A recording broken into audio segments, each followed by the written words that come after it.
안녕하세요. 김명호입니다. AI 번역 서비스 앱을 만들고 있는 중인데요. 지금 방향성 전환을 하게 되었습니다. 가장 큰 이유는 비용 문제 때문이고요. 원래는 이 영상을 한쪽 폰에서 한국어로 마이크로 내고 이야기를 하면 다른 폰에서 이제 영어로 출력되게 하는 그런 예시를 보여드리고 싶어서 조금만 더 개발하면 보여드릴 수 있을 것 같은데 이런 식으로 하다 보니까 어느새 지금까지 왔는데요. 지난번 영상에서 보여드렸다시피 오픈 AI의 리얼타임 API를 사용하면 품질은 괜찮은데 비용이 너무 많이 듭니다. 이게 사용자 서비스를 하려고 할 때 무시 못하는 가장 중요한 요소 중 하나가 유저가 업세트 할 수 있을 정도의 비용인가의 문제가 상당히 중요하거든요. 그래서 이게 비용 체크를 할 수밖에 없는데 나중에 API 그거 보시면 알겠지만 그 비용 측정하기가 쉽지가 않습니다. 왜냐하면은 몇 토큰당 얼마, 몇 토큰당 얼마 이런 식으로 하는 곳도 있고요. 1분당 얼마 이런 식으로도 하는 곳이 있고요. 토큰당 얼마라고 하면 지금 제가 말했을 때 일반적으로 말했을 때 스테레오 44,000kHz 정도가 음성 주파수 대역일 텐데 이렇게 말하는 것과 모노로 16,000 정도로 말하는 것은 데이터 차이가 2배 정도 납니다. 그럼 가격도 2배 정도 난다는 얘기죠. 이런 요소들도 있고 그 다음에 품질 차이도 있습니다.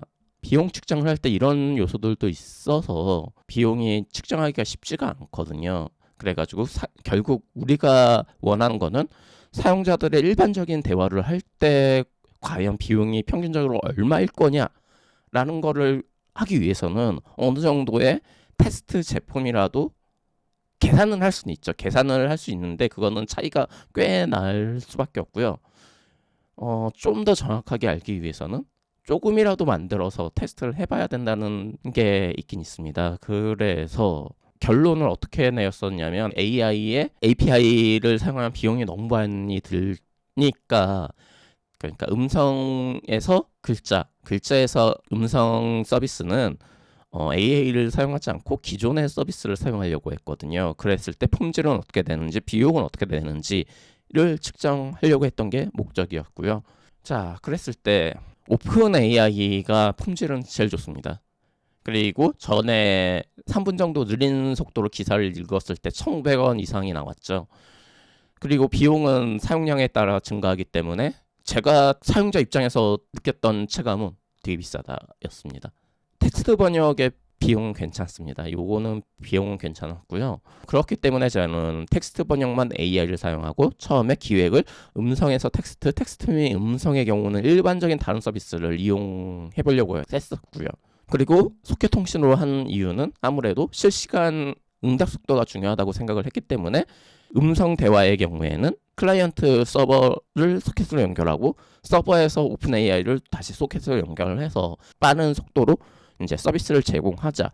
서비스 및 품질이죠. 결국 이렇게 소켓은 한번 연결이 되면 로스가 될 일이 별로 발생하지 않기 때문에 이게 상당히 안정적이죠.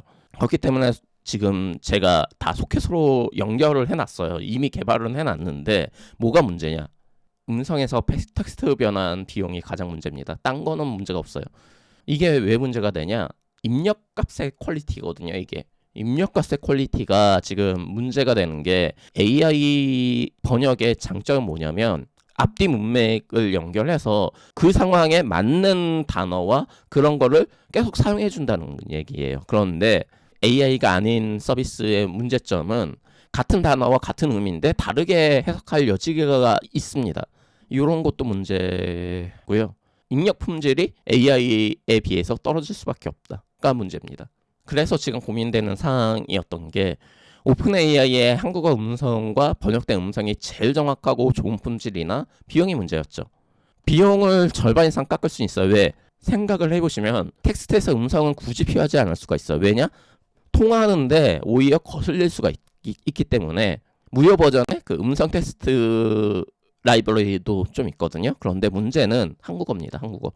영어는 그래도 어느 정도는 정확도가 있는데 한국어는 문제가 있습니다. 그리고 저 같은 경우에는 가장 유명한 구글 스피치 투 텍스트로 좀 테스트를 했었거든요.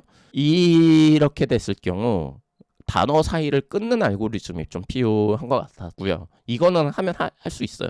이거는 하면 할 수 있는데 말했던 그 입력 값의 품질이 어느 거는 괜찮은데 어느 거는 정말 안 좋고요. 그리고 이렇게 끊었을 때 받아쓰기 정확도가 떨어질 수 있다는 게 문제. 그래서 생각했던 게 이렇게 받아쓴 결과를 다시 AI 보정을 하면 어떨까라는 아이디어까지 있었고, 이런 사항은 테스트를 해봐야 되는 거고요. 그리고 지금 고려하는 사항이 인베디드 AI 있잖아요. 인베디드 AI는 또 테스트를 못 해봤거든요. 그리고 인베디드 AI의 가격, 프라이스 이런 것도 고려를 해야 됩니다. 장애인을 위한 서비스에는 한국어 받아쓰기도 상당히 중요하죠. 이게 맨 처음에 아이디어는 수화로 하면 어떨까라고 생각을 했었는데 텍스트로 출력을 하다 보니까 이게 수화로 하는 필요성이 상당히 떨어지게 되더라고요. 그리고 수어의 경우에는 나라마다 다 다르고요.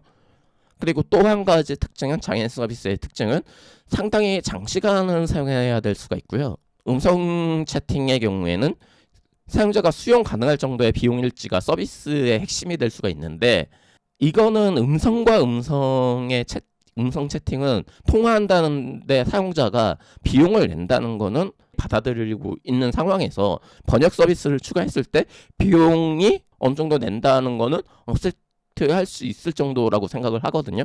그래서 이거는 서비스 가능성은 있다라고 지금 생각을 하고요. 그런데 문제는 장애인분을 위한 서비스는 장시간 사용하게 된다는 겁니다.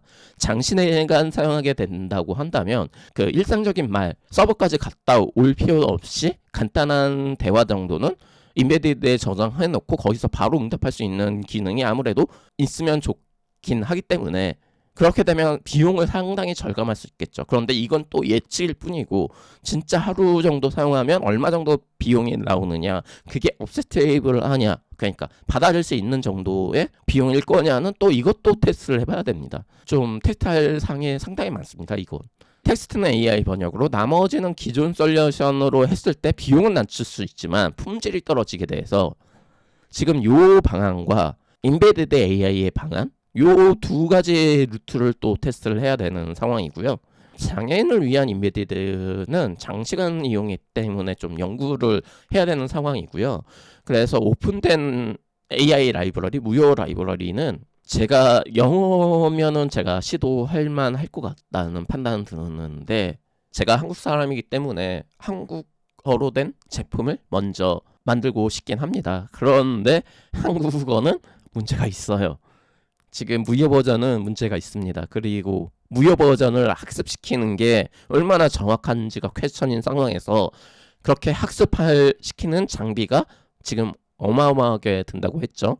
그게 지금 LMM 발전 속도를 따라갈 수 있냐? 저는 쉽지 않다고 보고 있기 때문에 이거는 조금 나중 일로 미뤄두는 게 좋겠다는 판단이 있고요. 그리고 이런 장애인을 위한 서비스는 그 위급한 소리가 들릴 때 경고를 한다는 이런 생각도 좀 있었거든요. 예를 들어서 그 AI가 탑재된 안경을 쓰게 되면, 예를 들어서 자동차가 빵 거린다든지 클락션이 너무 시끄럽게 울리는 소리 같은 경우에는 빨간 불빛이 깜빡거린다든지 해서 인지하게 할 수 있겠죠. 지금 상황에서는 이거는 나중에 투두 문제로 남겨두고 먼저 문자 채팅을 먼저 개발을 한다를 생각하고 있습니다. 번역 채팅을 먼저 개발을 했으면 지금 제가 보여드릴 수 있을 정도로 제품을 개발했을 텐데 어쩔 수 없죠. 이게 텍스트로 제가 서비스를 하게 되면 소켓 통신이 아니라 이게 내부 구조를 싹 바꿔버릴 거거든요. 지금 개발한 거는 뭐냐면 소켓으로 해서 채팅이 왔다 갔다 하는 것까지는 다 개발을 해놨었는데, 거기서 지금 그 음성에서 텍스트 요 부분에서 지금 문제가 계속 생기는 거고요. 뭐 어쩔 수 없죠. 이거는 원래 타겟을 인베디드를 생각을 했었고, 업체에 먼저 컨택을 했기 때문에 업체와 이제 협업을 할 때는 거기에 대한 데이터나 그런 연구를 하는 게 좋기 때문에 제가 일반 채팅보다는 음성 채팅에 좀 더 신경을 많이 계속 개발을 했었던 상황이고요. 이거는 선택이었기 때문에 어쩔 수 없던 상황이고요. 장애인을 위한 서비스로는 사람의 오감을 기계 센서가 대체해서 AI가 판단하고 이거를 이제 사람에게 전달하는 방식을 생각하고 있고요. 예를 들어서 청각 장애인들은 안경이 있잖아요. 안경에 마이크를 달아놔요. 마이크 같은 게 있으면 지향성 마이크일 수도 있고요. 지향성 마이크가 아무래도 타겟에 이제 음성을 포집할 수 있는 정확도가 높으니까 좋을 수 있겠죠. 영화 보는 자막처럼 텍스트로 출력을 한다든지 위험한 소리 감지 시 불빛 등으로 이제 안내를 한다든지 이런 거를 생각하고 있었고요. 이게 오감을 대체한다고 했기 때문에 이게 청각을 대체하는 예시라면 시각이나 다른 감각을 대체할 수 있는 것도 있을 수가 있을 것 같습니다. 결론은 뭐였냐? 비용 문제로 인해서 이제 전략을 변경을 한 상황이고요. 지금 실시간 음성 번역의 경우에는 리얼타임 API는 사용한다면 텍스트만 사용할 거고요. 나머지는 연구 과제로 남기는 상황입니다. 그러면 다음에는 AI 번역의 텍스트 채팅으로 한번 찾아볼 거고요. AI 채팅 서비스는 소켓 통신을 이용하지 않을 겁니다. 소켓 통신을 이용하지는 않을 거고요. 문맥 때문에 스레드 아이디를 계속 기억을 해서 왔다 갔다 하는 스레드로 할 거고요. 그런데 스레드가 너무 길어지면 또 이게 응답 속도가 되게 늦거든요. 그런 거를 좀 연구를 해봐야 될 상황이고요. 이게 어느 정도 텍스트 처리가 끝나면 개발에서 설계와 짚고 넘어갈 이야기를 좀 해보겠습니다. 그 다음에 코틀린을 위한 입문이라든지 제가 지금 코틀린을 유지 보수를 한 적은 있는데 코틀린을 이제 본격적으로 제대로 사용해서 처음부터 쌓아 올린 거는 처음이라서 이런 코틀린의 문법이나 뭐 그런 것도 설명을 해주면 좋을 것 같고요. 이번 영상에서는 실제 서비스를 할 때는 제품의 개발도 개발이지만 유저 입장에서의 비용 문제에 대해서 한번 살펴본 것 같습니다. 감사합니다.